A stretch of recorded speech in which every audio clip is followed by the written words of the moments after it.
Hello नमस्कार दोस्तों, स्वागत है आप सभी का आपके अपने YouTube channel login study for. सभी विद्यार्थियों को गुड मॉर्निंग, राधे राधे। कैसे हो आप सभी? देखिए, जैसा कि आपको पता होगा, हर संडे को सुबह 11 बजे आपके लिए बहुत ही इंपॉर्टेंट शानदार क्लास होती है मॉडल पेपर की। और आज का पेपर बहुत ही इंपॉर्टेंट है, बिल्कुल ऐसा ही पेपर देख के आपके एग्जाम में पूछे जाने वाला है। देखिए, अगर आप लोग चैनल पे पहली बार जुड़े तो एक चैनल को सब्सक्राइब कर लेना। रेगुलर आपके लिए यहाँ पे क्लासेस चल रही है। आप सभी को ये क्लास लास्ट से देखना है। आपका देखिए पेपर जो कि 3 जुलाई को होने वाला है, काफ़ी कम टाइम बचा हुआ है। जितनी हो सके उतनी तैयारी में लग जाइए अभी। देखिए, इस क्लास में डिस्कस करने वाले दोस्तों मॉडल पेपर 2022 में रीजनिंग, जीके, हिंदी और शिक्षण अभिरुचि टोटल 60 क्वेश्चन देखेंगे। अगर आपने 60 में से 50 क्वेश्चनों के सही आंसर दिए हैं तो मान जाएंगे बिल्कुल। देखिए, आपको खुद को कॉन्फिडेंस होगा देखिए कि हाँ, अपनी तैयारी तो है देखिए एग्जाम के लिए। तो चलिए क्लास को शुरू करते हैं। जल्दी से जल्दी एक बार लाइक दे के अभी कर दीजिए, ठीक ना, ताकि बीच में देख के आपको परेशान ना होना पड़े। और सभी को लास्ट तक क्लास देखना है, साथ में बताना है लास्ट में कि आपके कितने क्वेश्चन आज की क्लास से बिल्कुल सही हुए हैं, ठीक ना। सभी को लास्ट में बताना है। चलिए, गुड मॉर्निंग सभी विद्यार्थियों को, गुड मॉर्निंग।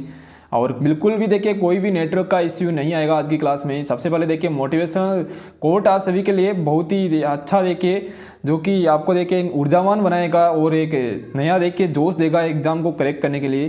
तो देखिए, रिस्क हमेशा बड़ा लो, जीत गए तो कैप्टन बनोगे और हार गए तो सलाहकार बनोगे। देखिए, जो लोग अभी ऐसा सोच रहे हैं कि अब एग्ज़ाम पास में आ चुका है, अब 15 दिन में कुछ भी नहीं हो सकता, एक बार प्रयास करके देखिए। क्या पता आप जो इतने दिनों से मेहनत कर रहे थे उनसे भी अच्छे नंबर आपके आ जाए, ठीक ना। 15 दिन में भी आप बहुत ही शानदार मेहनत कर सकते हो। हार नहीं माननी है आपको। देखिए, अभी भी देखिए आप लोग तैयारी कर सकते हो बहुत ही शानदार तरीके से, ठीक ना। तो चलिए देखिए दोस्तों, इसी के साथ में आज की सेशन को शुरू करते हैं। क्वेश्चन नंबर फर्स्ट देखना। सबसे पहले देखिए, जो विद्यार्थी पहली बार जुड़े हैं एक बार देख लीजिए क्लासेज जल्दी से देख लीजिए, फिर देखिए सेशन को शुरू करते हैं। टाइम हो चुका है अपना। और एक बार शेयर और लाइक जल्दी से कर दीजिए, फटाफट से एक बार जल्दी से लाइक और शेयर कर देना क्लासेज पर। कोई नेटवर्क का इश्यू नहीं आने वाला, बिल्कुल देखिए बहुत ही शानदार क्लास होने वाली है। और बहुत ही जल्दी देखिए हम 60 क्वेश्चनों को इस क्लास में डिस्कस करेंगे। तो देखिए, ये सभी क्लासेज बिल्कुल रेगुलर चल रही है। इन सभी क्लासेज को लेना है, अच्छे नंबर लेके आना है तो ठीक है। ओके, चलिए क्वेश्चन नंबर फर्स्ट की बात करते हैं। बीकानेर प्रजामंडल की स्थापना कब हुई थी? यह क्वेश्चन नंबर फर्स्ट है। बीकानेर प्रजामंडल देखिए, इसकी स्थापना कहाँ पर हुई थी? राजस्थान के बाहर हुई थी। कहाँ पर हुई थी? कलकत्ता में हुई थी, जिसको अभी कोलकाता कहते हैं। कलकत्ता में देखिए बीकानेर प्रजामंडल की स्थापना की गई थी 1936 ईस्वी में। कब हुई थी दोस्तों? 1936 ईस्वी में हुई थी। ऑप्शन ए यहाँ पे होगा राइट आंसर। किसके द्वारा की गई थी? मगाराम वेद के द्वारा की गई थी, ठीक ना। मगाराम वेद के द्वारा की गई थी बीकानेर प्रजामंडल की स्थापना कोलकाता में, राजस्थान से बाहर है। चलिए क्वेश्चन नंबर 2 की बात करते हैं। क्वेश्चन नंबर 2 देखना, जनसंख्या घनत्व की दृष्टि से सबसे बड़े जिले कौन से हैं? देखिए, 4 जिले आपको बताना है, जनसंख्या घनत्व की दृष्टि से बताना है। तो सबसे पहले आपको पता है देखिए, सबसे ज़्यादा जनसंख्या जो कि राजस्थान के किस जिले में है? जयपुर जिले में है। तो सबसे देखिए यहाँ पे सबसे पहले क्या जाएगा? सबसे पहले यहाँ पे आ जाएगा जयपुर। जयपुर तो केवल ऑप्शन ए में दिया हुआ है, तो ऑप्शन ए पर क्लिक करके नेक्स्ट क्वेश्चन पर चलिए। फिर देखिए, ज़्यादा टाइम वेस्ट क्यों करेंगे यहाँ पे। जयपुर, भरतपुर, दौसा, अलवर यहाँ पे हो जाएगा। जनसंख्या घनत्व की दृष्टि से सबसे बड़े जिले। सबसे कम जनसंख्या घनत्व किस जिले में है? जैसलमेर में, ठीक ना। जैसलमेर में सबसे कम जनसंख्या घनत्व है, ये आपको ध्यान में रखना है।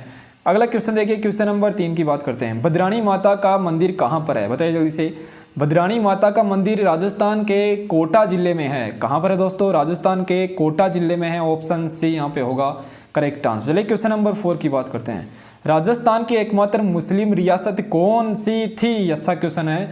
राजस्थान की एकमात्र, देखिए एक बार ऑप्शन देख लीजिए। क्वेश्चन ऑप्शन 4 यहाँ पे उदयपुर लिखा हुआ है। राजस्थान की एकमात्र मुस्लिम रियासत की बात करें, राइट आंसर यहाँ पे हो जाएगा टोंक रियासत। ऑप्शन सी करेक्ट आंसर है। राजस्थान की एकमात्र मुस्लिम रियासत। देखिए, भारत में केवल 2 ही मुस्लिम रियासतें थी। एक तो देखिए राजस्थान के टोंक में, और दूसरी देखिए कहाँ पर है? पालनपुर, गुजरात में। दूसरी कहाँ पर है? पालनपुर, गुजरात में है। ये भी आपको ध्यान रखना है, क्योंकि आपके देखिए इंडिया जी के भी आने वाला है इतने नंबरों का जितना राजस्थान जी के आने वाला है, तो ध्यान रखना आपको, ठीक ना। प्राचीन रियासत कौन सी थी? मेवाड़ है। और नवीन रियासत झालावाड़ है, ये भी ध्यान में रखना। नवीन रियासत कौन सी है? राजस्थान की सबसे नवीन रियासत झालावाड़ है। और प्राचीन रियासत, सबसे पुरानी रियासत कौन सी है? मेवाड़ रियासत है।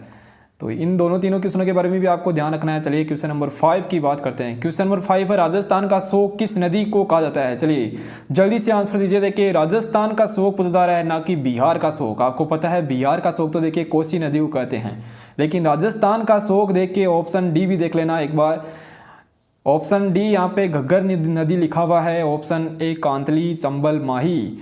बिल्कुल राइट आंसर है ऑप्शन डी यहाँ पे करेक्ट आंसर होगा। राजस्थान का शोक किसे कहते हैं? घग्गर नदी को कहा जाता है। दोस्तों लिख लेना, बिहार का शोक किसे कहते हैं? आपको बताना है बिहार का शोक किसे कहते हैं। बिहार का शोक एग्जाम में कई बार आता है, कोसी नदी को कहते हैं, ठीक ना, कोसी नदी को बिहार का शोक कहते हैं। बंगाल का शोक दामोदर नदी को कहते हैं। बंगाल का शोक किसे कहते हैं? दामोदर नदी को कहते हैं। ये भी नोट डाउन कर लेना, बंगाल का शोक किसे कहते हैं? दामोदर नदी को कहते हैं। उड़ीसा का शोक किसे कहते हैं? महानदी को कहते हैं। उड़ीसा का शोक किसे कहते हैं? महानदी को कहते हैं। ये भी आपको ध्यान में रखना है, महानदी देखिए, उड़ीसा का शोक महानदी को कहते हैं। चलिए क्वेश्चन नंबर नेक्स्ट की बात करते हैं। राजस्थान में सर्वाधिक मोर किस अभयारण्य में पाया जाता है? आपको बताना है। चलिए राजस्थान में सर्वाधिक मोर किस अभयारण्य में है? बताइए जल्दी से। राजस्थान में सर्वाधिक मोर किस अभयारण्य में है, यह आपको बताना है। चलिए जल्दी से जल्दी आंसर दीजिए इस क्वेश्चन का।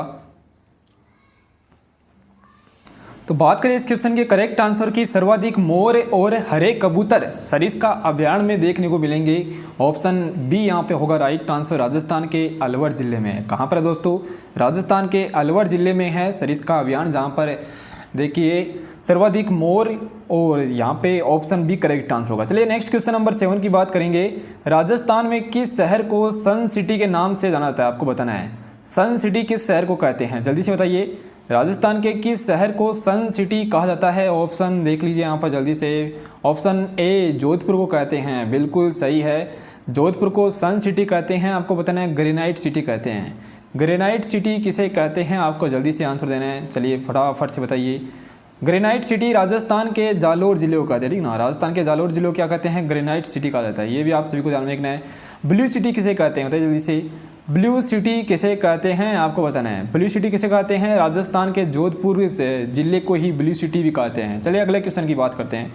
अगला क्वेश्चन 7 देखना। अढ़ाई साके के लिए कौन सा किला प्रसिद्ध है? आपको बताना है। चलिए अढ़ाई साके के लिए कौन सा किला प्रसिद्ध है? अढ़ाई साका कहाँ पर हुआ था दोस्तों? जैसलमेर का किला, सोनारगढ़ भी इसे कहते हैं, ठीक है ना। ऑप्शन यहाँ पे क्या हो जाएगा? डी हो जाएगा। ऑप्शन डी यहाँ पे करेक्ट आंसर है। ऑप्शन डी यहाँ पे राइट आंसर हो जाएगा। अढ़ाई साका देखिए जैसलमेर का किला, जिसे सोनार किला भी कहते हैं। अगला क्वेश्चन देखिए, नेक्स्ट क्वेश्चन की बात करेंगे। फूलडोल मेला कहाँ पर लगता है? बताइए जल्दी से। फूलडोल मेला राजस्थान के किस जिले में लगता है? होली के दहन बाद में होता है, ठीक ना, होलिका दहन के बाद में लगता है। भीलवाड़ा के मांडल कस्बे में, भीलवाड़ा के मांडल कस्बे में लगता है दोस्तों। आपको ध्यान रखना है, एग्जाम के दृष्टि से इंपॉर्टेंट क्वेश्चन है। नेक्स्ट क्वेश्चन नंबर 9 की बात करेंगे। राजस्थान का पहला डीएपी खाद प्रोजेक्ट कहाँ स्थापित किया गया था? बताइए आप जल्दी से।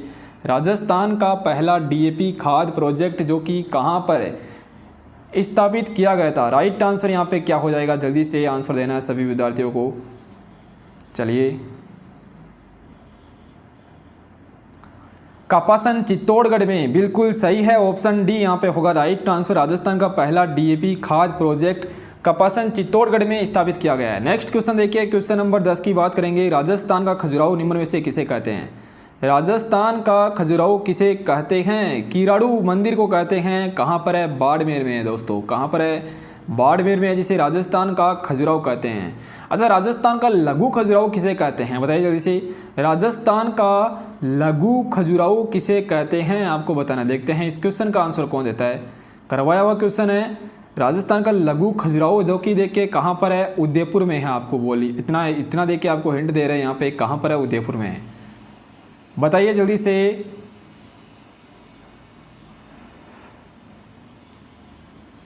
ऑप्शन बी होगा राजस्थान का लघु खजुराहो देखिए जगत मंदिर को कहते हैं, ठीक ना। ऑप्शन यहाँ से क्या हो जाएगा? बी हो जाएगा। राजस्थान का लघु खजुराहो किसे कहते हैं? जगत मंदिर को कहते हैं। चलिए अगले क्वेश्चन की बात करेंगे। नेक्स्ट क्वेश्चन देखना। नेक्स्ट क्वेश्चन देखिएगा, क्वेश्चन नंबर 11। क्वेश्चन नंबर 11 है दोस्तों। राजस्थान में अंतर्राष्ट्रीय सीमा से जुड़े जिलों की संख्या बताइए। देखिए अंतर्राष्ट्रीय सीमा किसके साथ में लगती है? पाकिस्तान के साथ में लगती है। 1070 किलोमीटर की सीमा लगती है। रेड क्लिफ रेखा जिस भी उसे कहते हैं, ये भी आप सभी को ध्यान में रखना है। राजस्थान के 4 जिले जो कि अंतर्राष्ट्रीय सीमा से जुड़े हुए हैं, कौन कौन से हैं उनके बारे में आपको ध्यान में रखना है। जैसलमेर, देखिए जैसलमेर से सबसे ज़्यादा सीमा है, 464 किलोमीटर की सीमा जैसलमेर के साथ में लगती है। सबसे कम की बात करें, सबसे कम किसके साथ में लगती है? बताइए जल्दी से। सबसे कम बीकानेर के साथ में लगती है। कहाँ, किसके साथ में? बीकानेर के साथ में सबसे कम लगती है। 168 किलोमीटर की सीमा, ठीक ना, 168 किलोमीटर की सीमा बीकानेर के साथ में लगती है। बाकी एक गंगानगर है और एक बाड़मेर है, ठीक ना। बाकी देखिए एक तो गंगानगर है और एक कौन सा है, बाड़मेर है। चलिए नेक्स्ट क्वेश्चन की बात करेंगे। नेक्स्ट क्वेश्चन देखना, अगला क्वेश्चन है क्वेश्चन नंबर 12। जांगल प्रदेश की राजधानी का क्या नाम था? बताइए जल्दी से दोस्तों, जांगल प्रदेश की राजधानी का क्या नाम था? जांगल प्रदेश की राजधानी जिसका नाम, जांगल प्रदेश किसे कहते हैं सबसे पहले तो आपको पता होना चाहिए। ये बीकानेर का पुराना नाम है, ठीक ना। ये बीकानेर का क्या है? बीकानेर का पुराना नाम है जांगल प्रदेश। इसकी राजधानी अही छतरपुर है। ऑप्शन डी होगा राइट आंसर। अही छतरपुर देख के दोस्तों नागौर का प्राचीन नाम है, ठीक ना। नागौर का प्राचीन नाम क्या है? अही छतरपुर है। और इसे धातु नगरी भी कहते हैं, ये भी आपको ध्यान में रखना है। इसे क्या कहते हैं? धातु नगरी भी कहते हैं। धातु नगरी भी इसे कहा जाता है। अगला क्वेश्चन देखिएगा। नेक्स्ट क्वेश्चन नंबर 13 देखिए, हाड़ौती प्रदेश का हृदय स्थल बताइए किसे कहते हैं? जल्दी से आंसर देना। राजस्थान का हृदय अजमेर को कहते हैं, आपको पता है, लेकिन हाड़ौती प्रदेश का हृदय बूंदी को कहते हैं, ठीक ना। राजस्थान का हृदय किसे कहते हैं? अजमेर को कहा जाता है, लेकिन हाड़ौती प्रदेश का हृदय स्थल किसे कहते हैं? बूंदी जिले को कहते हैं। हाड़ौती में देखिए कोटा, बूंदी, बारा, झालावाड़ ये सभी जिले हाड़ौती में शामिल है। क्वेश्चन नंबर 14, क्षेत्रफल की दृष्टि से राजस्थान का दूसरा सबसे छोटा जिला, देखिए आपको सभी को पता है कि राजस्थान का सबसे छोटा जिला कौन सा है क्षेत्रफल की दृष्टि से? तो धौलपुर है, ठीक ना। सबसे छोटा कौन सा है? धौलपुर है। लेकिन दूसरा अगर पूछेंगे तो काफ़ी कम विद्यार्थी आंसर दे पाएंगे। राजस्थान का दूसरा सबसे छोटा जिला कौन सा है? दौसा जिला, ठीक ना। दूसरा सबसे छोटा जिला कौन सा है? दौसा जिला है। क्षेत्रफल की दृष्टि से आपसे यहाँ पे पूछा जा रहा था। अगर क्षेत्रफल की दृष्टि से आपसे पूछे कि राजस्थान का सबसे बड़ा जिला कौन सा है, बताइए जल्दी से। क्षेत्रफल की दृष्टि से राजस्थान का सबसे बड़ा जिला कौन सा है? जहां पर सबसे कम जनसंख्या है वो देखिए सबसे बड़ा जिला है क्षेत्रफल की दृष्टि से, कौन सा हो जाएगा? जैसलमेर हो जाएगा, ठीक ना। जैसलमेर देखिए क्षेत्रफल जैसलमेर का काफ़ी बड़ा है, लेकिन जनसंख्या यहाँ पे सबसे कम निवास करती है, आपको ध्यान में रखना है। क्वेश्चन नंबर 15 की बात करते हैं। बाबोसा के नाम से प्रसिद्ध राजनेता का संबंध सीकर जिले से है, बताइए जल्दी से। कौन है यहाँ पे बाबोसा के नाम से? जो भी देखिए मुख्यमंत्री बने हुए हैं राजस्थान के 3 बार मुख्यमंत्री, ठीक ना। तो भैरव सिंह शेखावत ऑप्शन बी यहाँ पे होगा राइट आंसर। सीकर से देखिए रहने वाले, ऑप्शन बी करेक्ट आंसर होगा। ये भारत के देखिए उपराष्ट्रपति भी रहे हुए हैं, ठीक ना। भारत के उपराष्ट्रपति भी 2002 से 2007 तक रह चुके हैं, ये भी आपको ध्यान में रखना है। इसके अलावा 1977 देखिए 1977 में ही राजस्थान के पहली बार देखिए ये मुख्यमंत्री बने थे, 1977 से 1980 के बीच में। ओके, इसके बाद में 1990 से 1992 के बीच में बने थे, और लास्ट बार देखिए 1993 से 1998 तक बने थे, ठीक ना। तो तीनों का देखिए आप सभी को ध्यान में रखना है, तीनों क्वेश्चनों के बारे में। चलिए नेक्स्ट क्वेश्चन की बात करते हैं। अगला क्वेश्चन देखना, क्वेश्चन नंबर 16। बेराट प्राचीन काल में राजधानी थी, आपको बताना है। चलिए, बेराट प्राचीन काल में राजधानी थी। बेराट की बात करें दोस्तों, कहाँ पर है? जयपुर में है, ठीक ना। कहाँ पर है? जयपुर से लगभग 80 किलोमीटर दूर है बेराट। प्राचीन काल में किसकी राजधानी थी? मत्स्य राज्य की राजधानी थी, ठीक ना। मत्स्य राज्य की राजधानी थी, ऑप्शन ए यहाँ पे होगा करेक्ट आंसर। चलिए नेक्स्ट क्वेश्चन की बात करेंगे। क्वेश्चन नंबर 17 देखना, ओजोन संरक्षण दिवस से कब मनाया जाता है? इंपॉर्टेंट क्वेश्चन आ चुका है, इंडिया जीके का क्वेश्चन आ चुका है। देखिए ओजोन संरक्षण दिवस कब मनाते हैं? अभी 5 जून को देखिए कुछ दिनों पहले क्या मनाया गया था? विश्व पर्यावरण दिवस मनाया गया था, लिख लेना। विश्व पर्यावरण दिवस कब मनाया गया था? 5 जून को मनाया गया था। आपको बताना है यहाँ पे ओजोन संरक्षण दिवस 16 सितंबर को मनाते हैं। क्या बात है, बहुत ही बढ़िया, बिल्कुल सही आंसर है। ओजोन संरक्षण दिवस 16 सितंबर को मनाया जाता है। इसके अलावा देखिए दोस्तों 22 मई को जैव विविधता दिवस मनाते हैं, ठीक ना। 22 मई को क्या मनाते हैं? जैव विविधता दिवस मनाते हैं, ये भी आपको ध्यान रखना है। देखिए 22 से स्टार्ट होने वाले कौन कौन से इम्पोर्टेंट डेज है, जैसे कि 22 मार्च को देखिए जल दिवस मनाते हैं। कौन सा दिवस है? जल दिवस। 22 अप्रैल को कौन सा दिवस मनाते हैं? पृथ्वी दिवस मनाते हैं। 22 अप्रैल को कौन सा दिवस मनाते हैं दोस्तों? पृथ्वी दिवस मनाते हैं। और अप्रैल के बाद में देखिए मई, तो 22 मई को जैव विविधता दिवस मनाते हैं। तो ये भी आप सभी को ध्यान में रखना है। तीनों चारों क्वेश्चन इंपॉर्टेंट है, इंपॉर्टेंट तीनों चारों क्वेश्चन है। यहाँ पे अगले क्वेश्चन के बारे में बात करते हैं। देखिए अगला क्वेश्चन देखना, क्वेश्चन नंबर 18। क्वेश्चन 18 देखिएगा दोस्तों जल्दी से। ग्रीन हाउस गैसों में सर्वाधिक योगदान किसका है? ग्रीन हाउस गैस में सर्वाधिक योगदान CO2 गैस का होता है, जिसे कार्बन डाइऑक्साइड गैस भी कहते हैं। ऑप्शन ए यहाँ पे होगा राइट आंसर।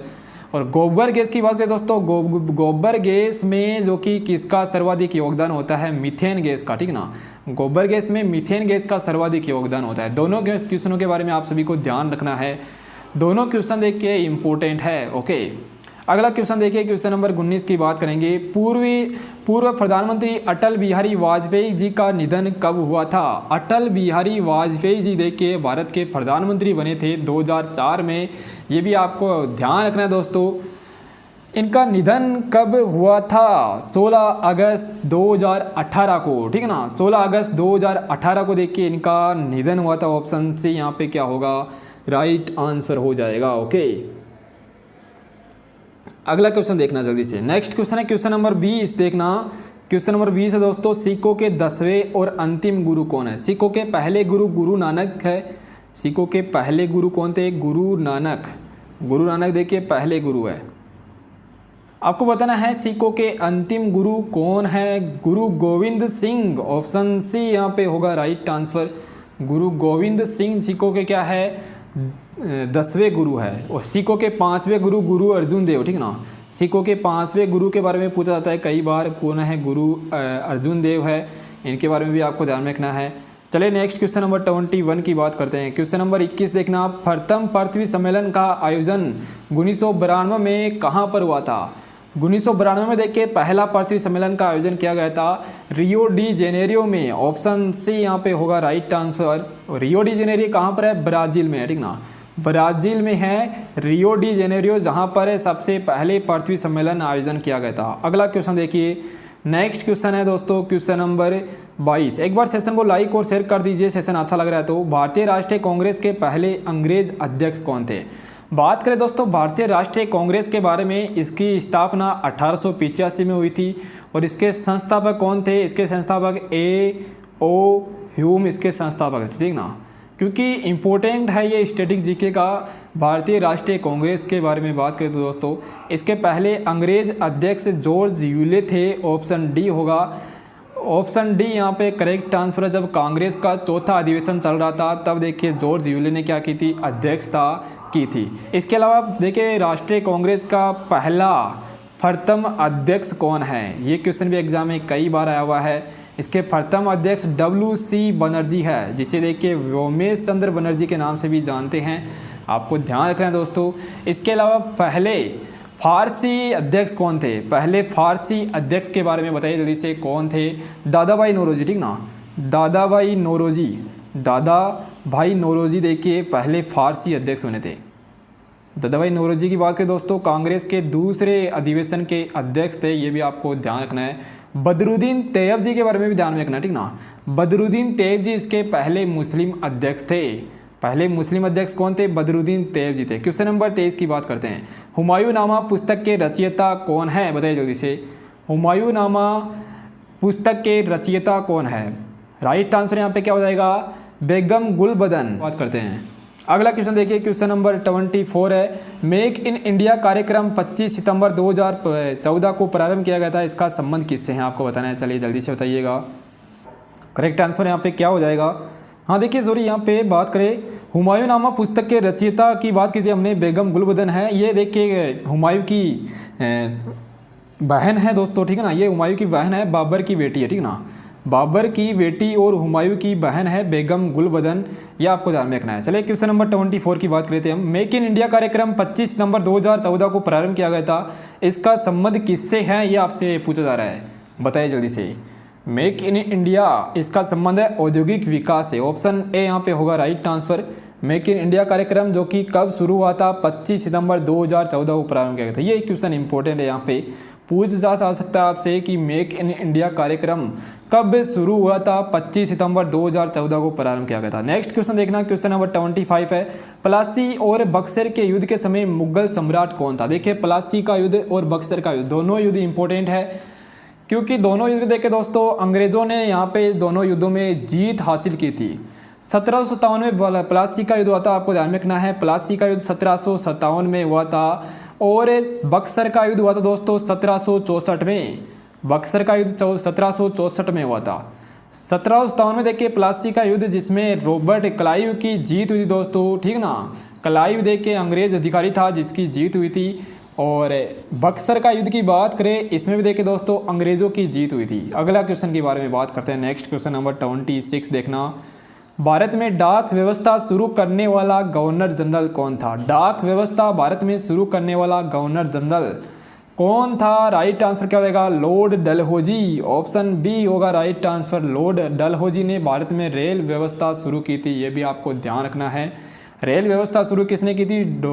डलहौजी ने की थी। नेक्स्ट क्वेश्चन नंबर 27 की बात करेंगे, विश्व में दूध उत्पादन के क्षेत्र में भारत का स्थान कौन सा है? दूध उत्पादन के क्षेत्र में भारत का स्थान पहला है। ओके, कौन सा स्थान है? पहला स्थान है। नेक्स्ट क्वेश्चन नंबर 28 देखना, वनस्पति विज्ञान का जनक किसे कहा जाता है? जल्दी से बताइए, वनस्पति विज्ञान का जनक किसे कहते हैं? राइट आंसर यहाँ पे क्या हो जाएगा? थियोफ्रेटस को कहते हैं वनस्पति विज्ञान का जनक, ठीक है ना। थियोफ्रेटस को वनस्पति विज्ञान का जनक कहते हैं। अगला क्वेश्चन 29 देखना, शैवालों के अध्ययन को क्या कहते हैं? आपको बताना है शैवालों के अध्ययन को क्या कहा जाता है? राइट आंसर यहाँ पे क्या हो जाएगा? फाइकोलॉजी। फाइकोलॉजी शैवालों के अध्ययन को कहते हैं, ध्यान रखना। फाइकोलॉजी शैवालों के अध्ययन को कहा जाता है। अगला क्वेश्चन देखिए दोस्तों, क्वेश्चन नंबर 30 है, जीवाणु की खोज किसने की थी? बताइए जल्दी से, जीवाणु की खोज किसने की थी? जीवाणु की खोज देखिए यहाँ पे लुईस पास्चर का नाम आ रहा है। रेबीज के टीके की खोज की थी, ठीक ना। रेबीज के टीके की खोज किसने की थी? लुईस पास्चर ने की थी। जीवाणु की खोज एंटोनी वॉन ल्यूवेनहॉक ने की थी, ठीक ना। एंटोनी वॉन ल्यूवेनहॉक ने जीवाणु की खोज की थी, ये भी आपको ध्यान में रखना है। देखिए जनरल साइंस के क्वेश्चन भी हमने देखे हैं, इंडिया जीके के क्वेश्चन भी देखे हैं, राजस्थान जीके के क्वेश्चन भी हमने देखे हैं। एक बार सेशन को लाइक और शेयर कर दीजिए, जो भी विद्यार्थी अभी भी जुड़े हैं एक बार सेशन को देख के लाइक कर दीजिए, ठीक ना। क्वेश्चन नंबर 31 है, विषम संख्या आपको यहाँ पे बताना है। रीजनिंग का क्वेश्चन आ चुका है, आप सभी को लास्ट में बताना कि आपके कितने क्वेश्चन आज की क्लास से बिल्कुल सही हुए हैं। तो बताइए विषम संख्या बताइए यहाँ पे क्या होगा? सबसे पहला 187 लिखा हुआ है, 448 लिखा हुआ है। हाँ बिल्कुल सही है, 1 और 7 को अगर हम जोड़ेंगे 8 आ रहा है। और बताइए दोस्तों यहाँ पे क्या होगा? फिर 2 और 4 को जोड़ेंगे, यहाँ से देखिए 6 आ रहा है बीच में, और 3 + 3 को जोड़ेंगे, यहाँ से 6 आ रहा है बीच में। लेकिन 4 और 8 को अगर हम जोड़ते हैं तो बीच में देखिए आना चाहिए 12 की, लेकिन आ रहा है यहाँ पे क्या है? 4 है। तो ऑप्शन बी यहाँ पे होगा राइट आंसर। ऑप्शन बी यहाँ पे क्या है? अलग दिया हुआ है। बाकी इन दोनों में देखिए, इन सभी में क्या है? पहला और लास्ट डिजिट को जोड़ने पर बीच वाला डिजिट आता है। क्वेश्चन नंबर 32 बताइए, व्यवस्था यहाँ पे आपको बताना है, इनको व्यवस्थित करना है, जो कि आप लोग कर सकते हो, बहुत ही अच्छे से देख के जानते हो। क्या होगा यहाँ पे राइट आंसर? जल्दी से बताइए। सबसे पहले देखिए इनमें जो भी कॉमन है उनको तो हटा ही दीजिए, ताकि थोड़ा टाइम बच जाएगा। PRO इन सब में क्या है? कॉमन है। अब बताइए जल्दी से, सबसे पहला यहाँ पे क्या आ रहा है? सबसे पहले देखिए B आता है अंग्रेजी वर्णमाला में, उसके बाद में D आता है, उसके बाद में दोस्तों F, उसके बाद में देखिए VINC और VING। अब लगा दीजिए, देखिए B जो कि कौन से में दिया हुआ है? 3 नंबर पर दिया हुआ है, D 5 नंबर पर है, F 1 नंबर पर है, VINC 4 नंबर पर है, और फिर देखिए बचा हुआ 2 नंबर पर है। 35 142 ऑप्शन सी में दिया हुआ है। ऑप्शन सी यहाँ पे क्या होगा? राइट आंसर हो जाएगा। अगला क्वेश्चन नंबर 33 की बात करते हैं, लुप्त पद आपको बताना है यहाँ पे क्या हो जाएगा। सबसे पहले देखिए ABCE, देखिए दोस्तों एक बार यहाँ पे लिख देते हैं हम, ABCEH, आगे बताना है क्या आएगा, और यू लिखा हुआ है। देखिए ए और बी की बात करें, ए का डिफरेंस है, बी और सी की बात करें 2 का डिफरेंस है, सी और ई की बात करें दोस्तों 3 का डिफरेंस है, ई और एच की बात करें यहाँ पे कितने का डिफरेंस है? बताइए जल्दी से। यहाँ पर भी देखिए कितने का डिफरेंस है? 3 का डिफरेंस है। क्वेश्चन कैसे करेंगे बताइए जल्दी से। अच्छा यहाँ पे देखिए, सॉरी देखिए क्वेश्चन ऐसे होगा, यहाँ पे डिफरेंस भी हमने थोड़ा गलत निकाल लिया। देखिए इस प्रकार से होगा, यहाँ पे बताइए। देखो ए कितने नंबर पे आता है? 1 नंबर पे आता है, ठीक ना। ए 1 नंबर पे आता है, बी 2 नंबर पे आता है, सी 3 नंबर पे आता है। तो देखिए 1 और 2 को अगर हम जोड़ते हैं तो यहाँ से अपने पास में क्या आ रहा है? 3 आ रहा है। ओके, 2 और 3 को जोड़ते हैं तो यहाँ से अपने पास में 5 आ रहा है। 5 और 3 को जोड़ते तो यहाँ से अपने पास में 8 आ रहा है, और 8 नंबर पर एच आता है। तो 8 और 5 को जोड़ेंगे, 8 और 5 को जोड़ने पर 13 आता है। तो 13 पर बताइए कौन सा लेटर आएगा? 13 पर एम आता है, ठीक ना।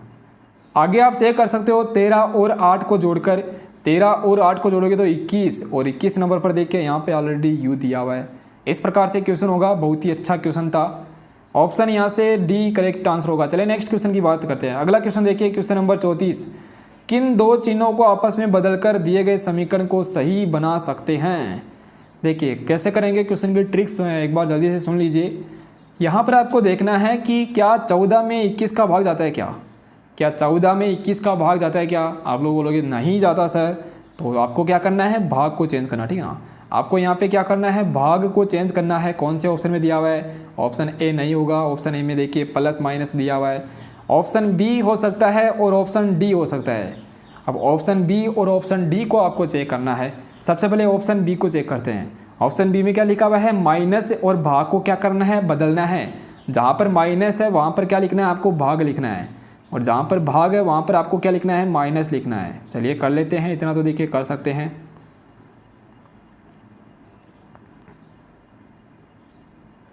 बराबर हमें 63 लाना है। सबसे पहले देखिए भाग को सोल्व करेंगे, क्योंकि बोर्ड मास का क्वेश्चन है। बोर्ड मास के क्वेश्चन में सबसे पहले भाग को सोल्व किया जाता है। अब देखिए दोस्तों, यहाँ पर नहीं होने वाला, ऑप्शन बी तो नहीं होने वाला, क्योंकि देखिए साथ में 2 यहाँ पे 2 बार जाएगा, लेकिन 3/2 आ गया यहाँ पे, ठीक ना। यहाँ पे क्या जाएगा देखिए, 24 + 3/2 - 21, तो यहाँ से 63 नहीं आने वाला, तो ऑप्शन बी नहीं होगा, तो केवल ऑप्शन डी होगा और इसके सिवा कोई नहीं होगा। ओके, ऑप्शन डी यहाँ पे राइट आंसर होगा। अगर आप लोग चेक करना चाहते हो तो देखिए चेक कर लीजिए। 24 + 3, अच्छा यहाँ पे प्लस की जगह देखिए भाग लगाना है आपको, प्लस की जगह आपको भाग लगाना है। 3 × 7 - 14, भाग की जगह यहाँ पे प्लस लगाना है 21, आंसर लाना है हमें 63। देखिए 24 में 3 का भाग लगाएंगे, कितनी बार जाएगा, 8 बार जाएगा।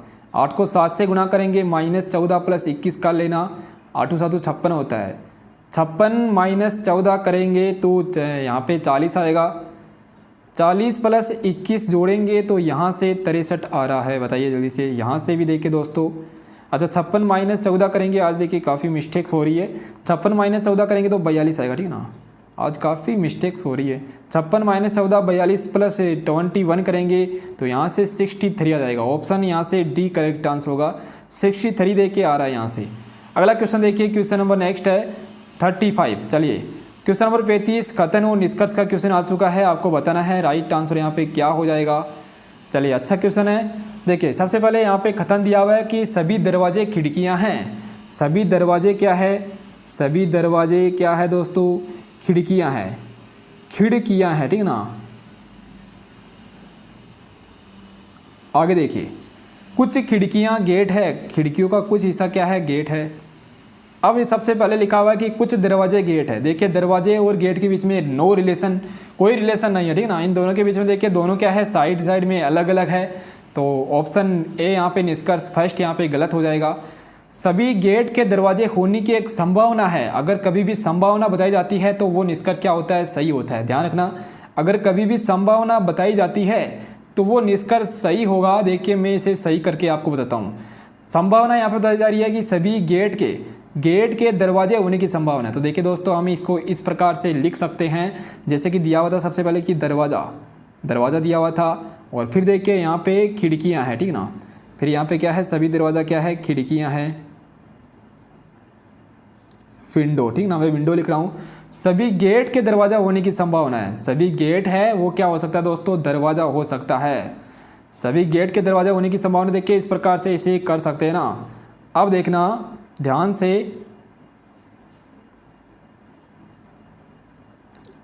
अब देखिए मैं यहाँ पे लिख रहा हूँ इसे गेट। अब देखिए अब भी यहाँ पे बिल्कुल सही, अपना कथन के अकॉर्डिंग बिल्कुल सही यहाँ पे ये बन रहा है। कैसे होगा कि सभी दरवाजे खिड़कियाँ हैं, सभी दरवाजे क्या है दोस्तों, विंडो है, कि बिल्कुल सही हो रहा है ना। कुछ खिड़कियाँ गेट है, देखिए विंडो का इतना हिस्सा, विंडो का देखिए दोस्तों इतना हिस्सा जो कि क्या है, गेट है, ये भी बिल्कुल सही बन रहा है। तो हमने संभावना यहाँ पे बनाकर आपको बताई है। निष्कर्ष सेकंड यहाँ पे क्या होगा, राइट होगा।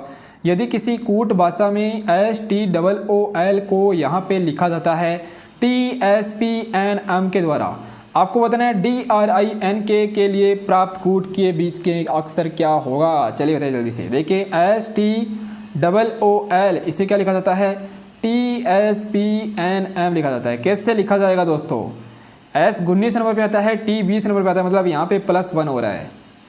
T और S यहाँ पे -1 हो रहा है। O में यहाँ पे +1 हो रहा है, यहाँ पे फिर से -1 हो रहा है। L और यहाँ पे +1 हो रहा है। समझ गए ना, क्वेश्चन बहुत ही आसान था।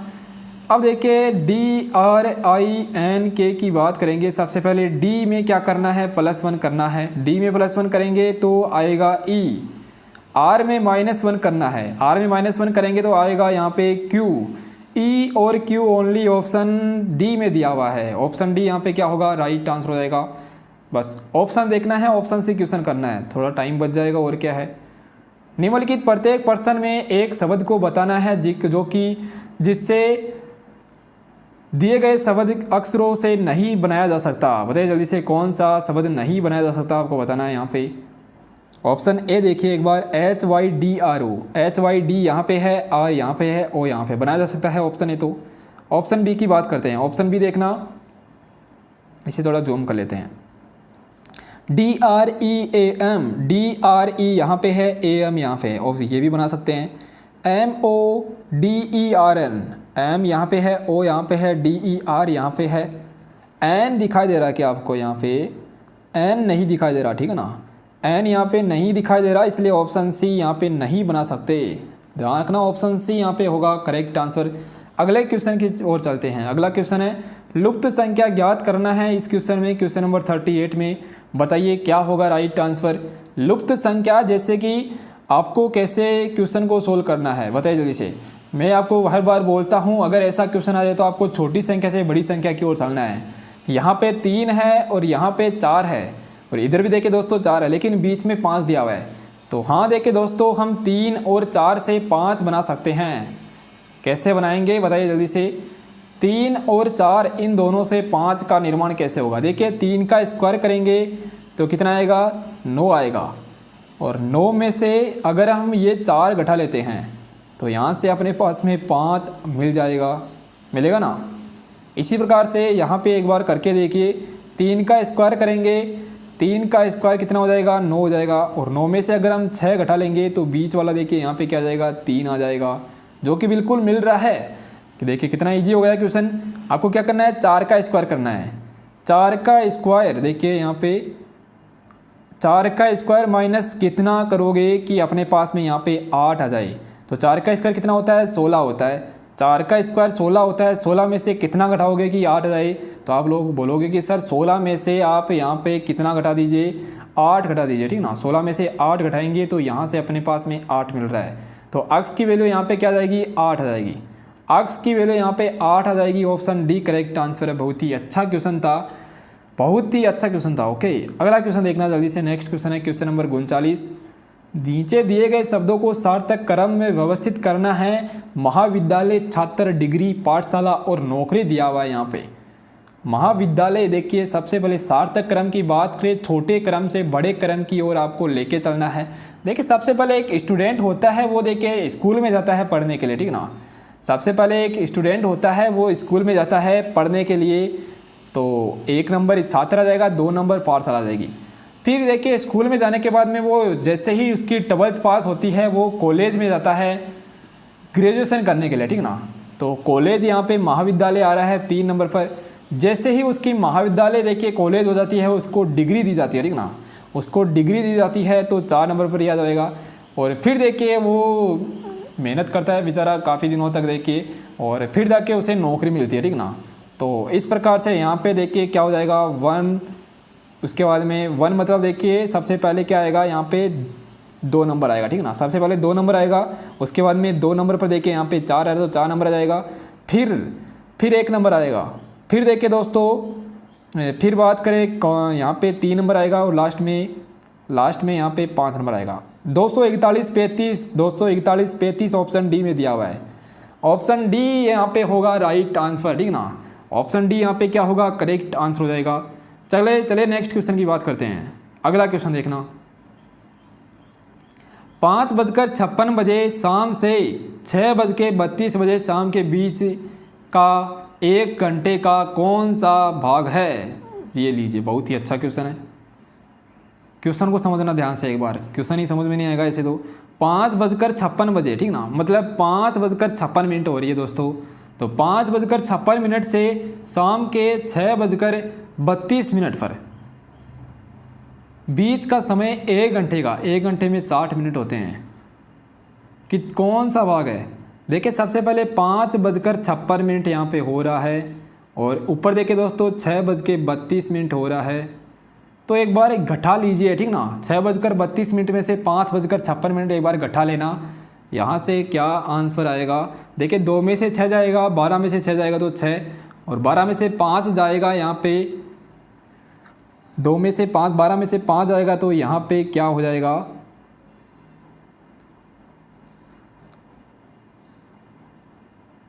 अच्छा देखिए इससे ऐसे तो नहीं होगा ये क्वेश्चन, फिर देखिए कैसे करेंगे। देखिए 5:56 है और इधर देखिए दोस्तों 6:32 है। आपको क्या बोला जा रहा है? 1 घंटे का कौन सा भाग हुआ? देखिए सबसे पहले 5:56 से 6:32 तक बात करें कितना टाइम है, तो 4 मिनट तो देखिए 6 बजने में लग जाएगी और 32 मिनट ये हो गई, तो 32 और देखिए दोस्तों यहाँ पे 32 और यहाँ पे देखिए क्या क्या हो रहा है आज। यहाँ पे देखिए दोस्तों 4 मिनट तो 6 बजने में लग जाएगी, ठीक ना। 4 मिनट तो 6 बजने में लग जाएगी और 32 मिनट देखिए यहाँ पे इस प्रकार से हो जाएगा। 32 और 4 36, 32 और 4 36 मिनट हो रहा है, ठीक ना। यहाँ पे कितना मिनट है? 36 मिनट है।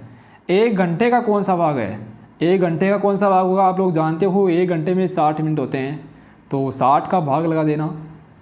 1 घंटे का कौन सा भाग है? तो 60 का भाग लगा देना। देखिए 12 के फाड़े से इसे काट दीजिए। 12 तिया कितना होता है? 36 होता है और 12 पंजे क्या होता है? 60 होता है।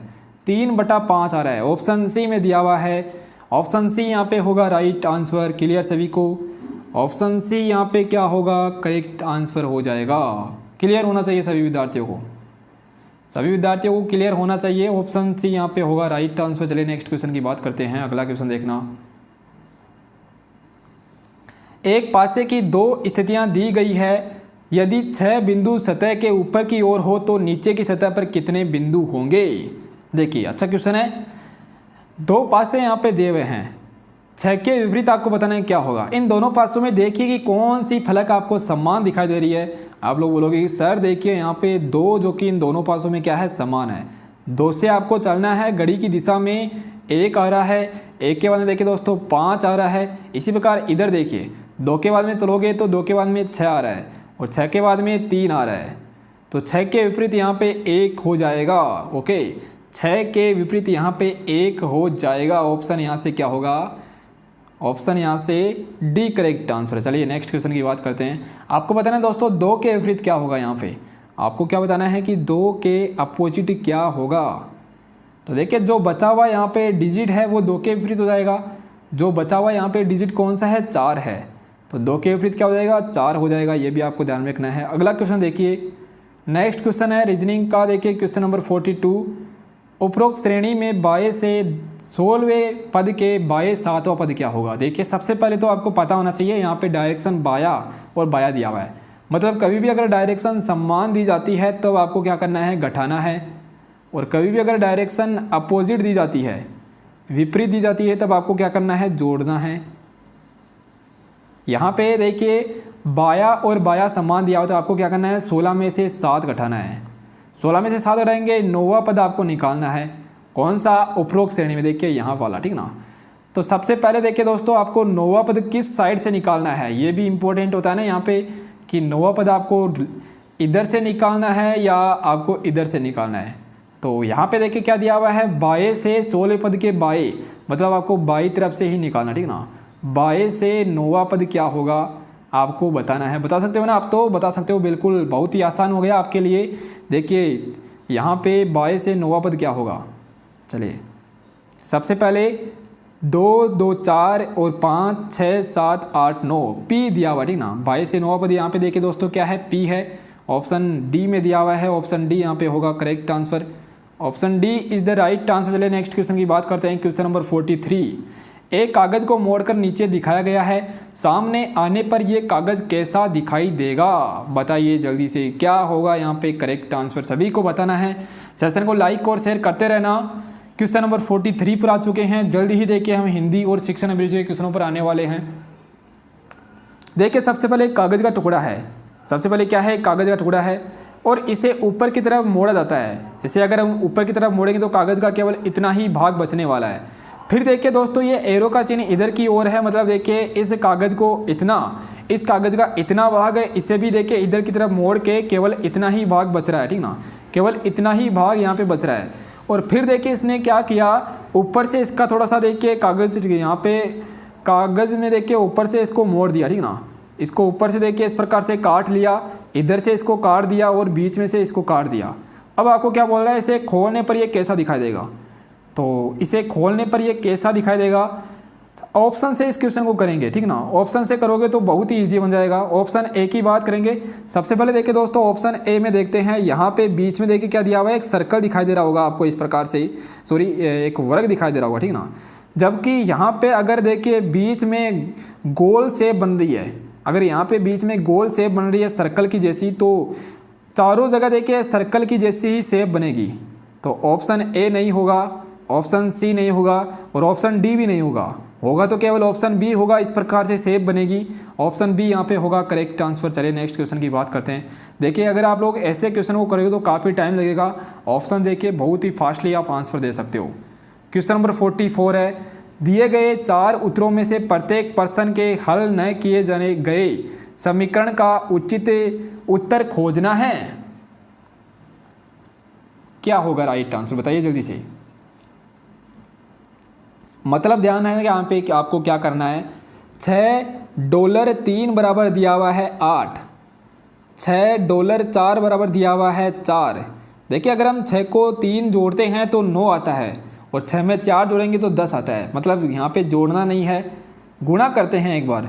अगर 6 को 3 से गुणा करेंगे तो देखिए अपने पास में 18 आता है। अच्छा 6 को 4 से गुणा करेंगे 24 आता है। अच्छा दोस्तों देखिए यहाँ पे इकाई का अंक इसने लिया है, 18 में इकाई का अंक 8 है जो कि इसने ले लिया, 24 में इकाई का अंक 4 है जो कि इसमें ले लिया, मतलब लास्ट वाला अंक जो कि ये ले रहा है, ठीक ना। इसी प्रकार 8 को 2 से गुणा करेंगे 16 का इकाई अंक लास्ट का डिजिट क्या है 6 जो कि यहाँ पे लिख दिया इसने। तो $9 6 बराबर देखिए 9 6 की क्या होता है 54 होता है। मतलब यहाँ पे 4 जो कि ऑप्शन डी में दिया हुआ है, ऑप्शन डी यहाँ पे क्या होगा करेक्ट आंसर होगा। अगला क्वेश्चन देखिए, क्वेश्चन नंबर 45 रीजनिंग का लास्ट क्वेश्चन है। प्रश्न आकृतियों में आपको बताना है कि अगले स्थान पर कौन सी आकृति आएगी। चलिए कौन सी प्रश्न आकृति आएगी यह आपको बताना है इस क्वेश्चन में, क्वेश्चन नंबर 45 में। देखिए सबसे पहले यहाँ पे त्रिभुज की आकृति आपको दिखाई दे रही है और डायग्राम सेकंड में देखिए त्रिभुज की आकृति है और एक इसके अपोजिट त्रिभुज की आकृति, ठीक ना, एक इसके क्या है अपोजिट त्रिभुज की आकृति है। इसी प्रकार यहाँ पे देखिए एक ऐसी आकृति दी हुई है और यहाँ पे ऐसी आकृति दी हुई है, तो इसको हमें पूरा करना था दोस्तों। और अगर हम इसे पूरा करेंगे तो ये आकृति उल्टी बन जाएगी इसके अंदर, ठीक है ना। ये आकृति इसमें देखिए कैसी बनेगी, उल्टी बन जाएगी। तो यहाँ पे करेक्ट आंसर अपना क्या हो जाएगा बताइए जल्दी से। सबसे पहले दोस्तों क्या करना है, इन दोनों को देखना था आपको। देखिए तो इसी प्रकार से क्या होगा, इस प्रकार से हो जाएगा। सबसे पहले तो देखिए इस प्रकार से, अब देखना ये वाली आकृति है, ये वाली आकृति इसके उल्टे बन जाएगी, ठीक ना। ये वाली आकृति देखिए दोस्तों क्या होगा, इसकी उल्टी हो जाएगी। जैसा कि देखिए यहाँ पे दिया हुआ है ऑप्शन, आप देख सकते हो, ये लीजिए बन गया यहाँ पे। ये लीजिए देखिए यहाँ पे क्वेश्चन सोल्व हो चुका है। ऑप्शन यहाँ से क्या होगा, ऑप्शन बी करेक्ट आंसर है। चलिए ऑप्शन बी यहाँ पे राइट आंसर हो जाएगा। ऑप्शन बी यहाँ पे करेक्ट आंसर है। दोनों देखिए यहाँ पे अलग अलग है, जैसा कि यहाँ पे अलग अलग थी दोनों त्रिभुज, देखिए क्या है आपस में अपोजिट है। उसी प्रकार देखिए सबसे पहले ऊपर वाला हिस्सा ये छोटा है, यहाँ पे अंदर हमें बड़ा लेना है। इसी प्रकार बाहर की तरफ बड़ा है तो यहाँ पे हमें छोटा लेना था। अगला क्वेश्चन देखिए, क्वेश्चन नंबर 46 की बात करते हैं। पर्यावरण का सही संधि विच्छेद आपको बताना है। चलिए पर्यावरण का सही संधि विच्छेद क्या होगा, राइट आंसर यहाँ पे क्या होगा, परिधन आवरण। देखिए यहाँ पे क्या आ रहा है, ई आ रहा है और आ आ रहा है। ई और आ मिलकर क्या हो जाता है, ये हो जाता है, जो कि किस संधि का उदाहरण है, यण संधि का उदाहरण है, ठीक ना। यण संधि का उदाहरण है। ऑप्शन यहाँ से डी हो जाएगा। पर्यावरण का सही संधि विच्छेद परिधन आवरण होता है। चलिए नेक्स्ट क्वेश्चन नंबर 47 की बात करते हैं। किस क्रम में मंदिरा और मंदिरा शब्द से युग्म का सही अर्थ भेद है, बताइए जल्दी से। देखिए मदिरा मतलब क्या होता है दोस्तों, और मदिरा मतलब क्या होता है, ठीक ना। एक तो मंदिरा है, ऊपर देखिए यहाँ पे मंदिरा की बात करें, मंदिरा को कहते हैं दोस्तों अश्वशाला, और मदिरा देखिए शराब होता है। ऑप्शन यहाँ से ए हो जाएगा करेक्ट आंसर, ठीक है ना। ऑप्शन ए यहाँ पे होगा राइट आंसर। चलिए नेक्स्ट क्वेश्चन नंबर 48 की बात करते हैं। किस कहावत का अर्थ अधिक परिश्रम से कम लाभ होना है। अधिक परिश्रम करना और लाभ कम मिलना मतलब क्या हो जाएगा कि खोदा पहाड़ और निकली चुइयाँ। ऑप्शन सी यहाँ पे होगा करेक्ट आंसर। देखिए नेक्स्ट क्वेश्चन की बात करते हैं। क्वेश्चन नंबर 49 देखना। किस क्रमांक का शब्द शुद्ध है, बताइए जल्दी से। कौन सा क्रमांक का शब्द यहाँ पे शुद्ध दिया हुआ है। ऑप्शन ए देखिए प्रतिनिधि गलत दिया हुआ है। निधि देखिए यहाँ पे नी बड़ी नहीं आएगी, ठीक ना। नी की मात्रा यहाँ पे बड़ी है, यहाँ पे धी की मात्रा बड़ी है। ऑप्शन सी बिल्कुल सही दिया हुआ है। ऑप्शन सी यहाँ पे क्या है, बिल्कुल सही शुद्ध शब्द है। क्वेश्चन नंबर 50 देखते हैं। क्वेश्चन नंबर 50 है, देखिए 50 क्वेश्चन हो चुके हैं। एक बार जल्दी से क्लास को लाइक कर देना। कौन सा शब्द यहाँ पे रात्रि का पर्यायवाची शब्द नहीं है। रात्रि जिसका पर्यायवाची शब्द कौन कौन से होते हैं, बताइए जल्दी से, क्या होगा राइट आंसर। नहीं है, पूछा जा रहा है आपसे। सणदा, दोसा, इसके अलावा तमिस्त्रा, रजनी, यामिनी, ये सभी रात्रि के पर्यायवाची शब्द होते हैं। ऑप्शन डी यहाँ पे होगा राइट आंसर। परमदा रात्रि का पर्यायवाची शब्द नहीं होता। ऑप्शन डी करेक्ट आंसर है। क्वेश्चन नंबर 51 की बात करते हैं। क्वेश्चन नंबर 51 है, जो पहले कभी नहीं हुआ है, जो पहले कभी भी नहीं हुआ उसे क्या कहते हैं, अभूतपूर्व कहते हैं, ठीक ना। उसे क्या कहते हैं दोस्तों, अभूतपूर्व कहा जाता है। ऑप्शन डी यहाँ पे होगा करेक्ट आंसर। क्वेश्चन नंबर 52 देखना। तरुण का विपरीत अर्थ क्या होता है। तरुण का विपरीतार्थक शब्द बताइए क्या होगा। तरुण का विपरीतार्थक शब्द क्या होगा। तरुण मतलब क्या होता है, तरुण मतलब होता है नवयुवक, ठीक है ना। और इसका विपरीत मतलब है वृद्ध। ऑप्शन बी होगा यहाँ पे करेक्ट आंसर, वृद्ध हो जाएगा इसका विपरीत अर्थ। क्वेश्चन नंबर 53 है, अवनी का विलोम शब्द क्या होगा। अवनी देखिए दोस्तों, अवनी जिसका विलोम शब्द आपसे पूछा जा रहा है। अवनी मतलब देखिए दोस्तों, अवनी का अर्थ क्या होता है, भूमि होता है। अवनी का अर्थ क्या होता है, भूमि, धरती, ठीक ना। ये इसके मतलब होते हैं भूमि, धरती, वसुंधरा, पृथ्वी। और इसका विलोम शब्द अंबर हो जाएगा। ऑप्शन सी करेक्ट आंसर है। अंबर इसका क्या है, विलोम शब्द है। ओके, ऑप्शन सी यहाँ पे होगा करेक्ट आंसर। चलिए नेक्स्ट क्वेश्चन की बात करेंगे। क्वेश्चन नंबर 54 देखना।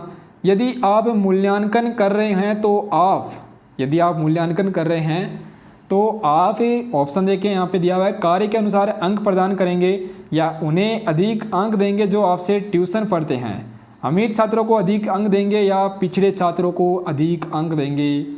देखिए ज़रूरी थोड़ी है, देखिए अगर ट्यूशन पढ़ते हैं तो उनको ज़्यादा अंक दे दे, ये बिल्कुल सरासर गलत बात है।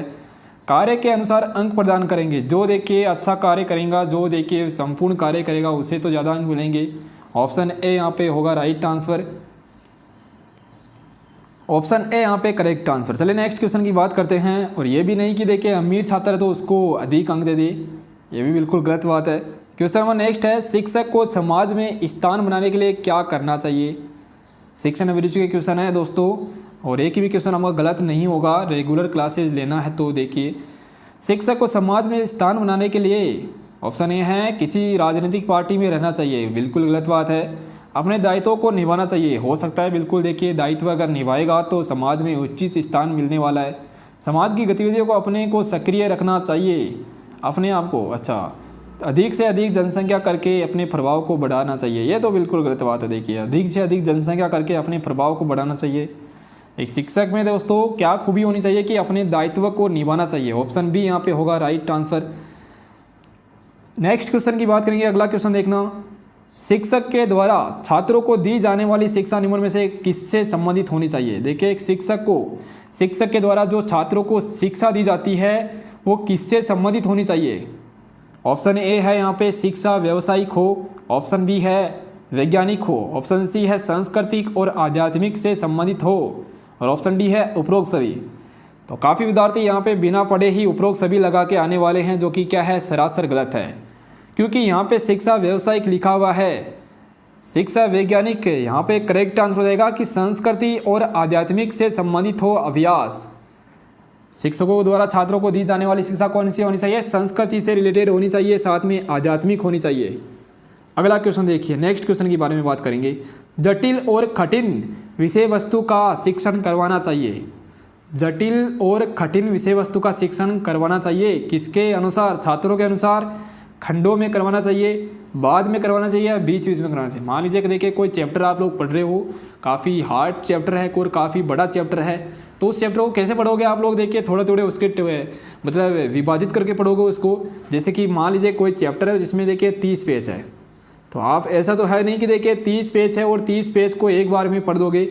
उसके 5 पेज एक दिन पढ़ोगे, 5 पेज देखिए अगले दिन पढ़ोगे, अगर वो चैप्टर थोड़ा हार्ड है तो खंडों में विभाजित करके शिक्षण करवाना चाहिए एक अध्यापक को भी। ऑप्शन बी यहाँ पे होगा करेक्ट आंसर। ऑप्शन बी यहाँ पे क्या होगा? राइट आंसर होगा। चलिए नेक्स्ट क्वेश्चन की बात करते हैं। निकट समाज में व्याप्त बुराई को अध्ययन करने का सर्वोत्तम साधन क्या है? देखिए निकट समाज में जो भी समाज है उसमें बुराइयों का अध्ययन करने के लिए सबसे अच्छा साधन क्या है? बुराइयों का पता लगाने के लिए कि छात्रों से संपर्क करना चाहिए, अभिभावकों से संपर्क या सामाजिक सर्वेक्षण। सामाजिक सर्वेक्षण करोगे तभी देखिए हमें बुराइयों और अच्छाइयों के बारे में पता चलेगा। ऑप्शन सी यहाँ पे होगा करेक्ट आंसर। अगला क्वेश्चन देखना दोस्तों, नेक्स्ट क्वेश्चन है। एक कक्षा शिक्षक को अपने छात्रों के साथ में व्यवहार करने की उम्मीद है। एक कक्षा शिक्षक है जो कि अपने छात्रों के साथ में किस प्रकार का व्यवहार करेगा? ऑप्शन ए है बुद्धिमान छात्रों के साथ में अधिक प्यार, ये तो बिल्कुल गलत बात दी हुई है। गरीब छात्रों के प्रति अलगाव, जरूरी थोड़ी है गरीब छात्र तो उनके लिए अलगाव करेंगे, वो सभी के साथ एक समान व्यवहार रखेंगे, जो कि ऑप्शन सी में दिया हुआ है कि सभी छात्रों के साथ क्या रखेंगे? सम्मान व्यवहार रखेंगे। ओके, सभी छात्रों के साथ सम्मान व्यवहार रखेंगे। ऑप्शन सी यहाँ पे होगा करेक्ट आंसर। विद्यार्थियों को विषय का चयन करना चाहिए। क्वेश्चन नंबर 60 आज का लास्ट क्वेश्चन है दोस्तों। विद्यार्थियों को विषय का चयन किसके आधार पर करना चाहिए? ऑप्शन ए लिखा हुआ है यहाँ पे विषय की उपयोगिता के आधार पर। ऑप्शन बी है अभिभावकों की इच्छा के अनुसार। ऑप्शन सी है कि शिक्षक के दिशा निर्देश के अनुसार। ऑप्शन डी है उनकी क्षमता और रुचि के अनुसार। देखिए जैसा कि आपने भी देखे क्लास 10th में जब क्लास 10th पास की थी तो काफ़ी विद्यार्थी तो ऐसे होंगे जो कि घर वालों की इच्छा के अनुसार देखिए जिन्होंने साइंस मैथ ले ली और साइंस बायो ले ली, फिर बाद में पछताए होंगे। तो कभी भी देखिए विषय का चयन करना चाहिए तो अपनी क्षमता और रुचि के अनुसार करना चाहिए, ठीक ना। ऑप्शन डी यहाँ पे होगा राइट आंसर। जो देखिए आपकी रुचि है, जिसमें देखिए आर्ट में अगर आपकी रुचि है तो आर्ट ही लेना चाहिए, साइंस में अगर आपकी रुचि है तो साइंस लेना चाहिए। तो इस प्रकार से देखिए विषय का चयन करना चाहिए। ऑप्शन डी होगा यहाँ पे राइट आंसर। तो ये तो देखिए दोस्तों आज का अपना शानदार सेशन जो कि आप सभी को बहुत ही अच्छा लगा होगा। सेशन अच्छा लगा तो देखिए सेशन को लाइक करना है, आपके दोस्तों के साथ में शेयर करना है। चैनल पे पहली बार जुड़े हो तो चैनल को सब्सक्राइब कर लेना। और हाँ, आपको बताना है टोटल 60 क्वेश्चन हमने यहाँ पे किए हैं और आप लोगों के लिए चैलेंज था कि 60 में से अगर आपके 50 सही है तो सिलेक्शन श्योर है। तो बताना है सभी को कि आपके 60 में से कितने क्वेश्चन सही हुए हैं। देखते हैं अभी कौन कौन किस किस के यहाँ पे कितने क्वेश्चन सही हुए, ठीक ना। सभी को कमेंट सेक्शन में कमेंट करना है। ये सभी क्लासेज आप लोग देख सकते हो जो कि रेगुलर आप लोगों के लिए यहाँ पे चल रही है। आज देखिए दोस्तों इंडिया जी की क्लास तो वैसे भी नहीं होगा और संडे को देखिए अपनी ये सभी क्लासेज चलने वाली है, ठीक ना। संडे को ये सभी क्लासेज चलने वाली है, इंडिया जी की क्लास नहीं होगा। चलिए फिर देखिए दोस्तों सेशन को एंड करते हैं, मिलते हैं नेक्स्ट अपना 4 बजे वाली शिक्षण अभिरुचि की क्लास में, ठीक ना। चलिए धन्यवाद। सेशन को लाइक करना है और आपके दोस्तों के साथ में शेयर करना है। सेशन अच्छा लगा तो कमेंट करके बताना क्या नेक्स्ट संडे को आपको मॉडल पेपर का सेशन चाहिए क्या, ठीक ना। सभी को बताना है, साथ में बताना आपके कितने क्वेश्चन आज की क्लास में सही हुए हैं, ताकि देखिए आपको एक अलग कॉन्फिडेंस आएगा कि हाँ अपने क्वेश्चन इतने तो अभी सही हो रहे हैं। अपनी तैयारी यहाँ पे अभी देखिए अपनी तैयारी यहाँ पे इतनी तो है, ठीक ना। चलिए फिर सेशन को एंड करते दोस्तों। धन्यवाद आप सभी का लास्ट तक इस क्लास को देखने के लिए।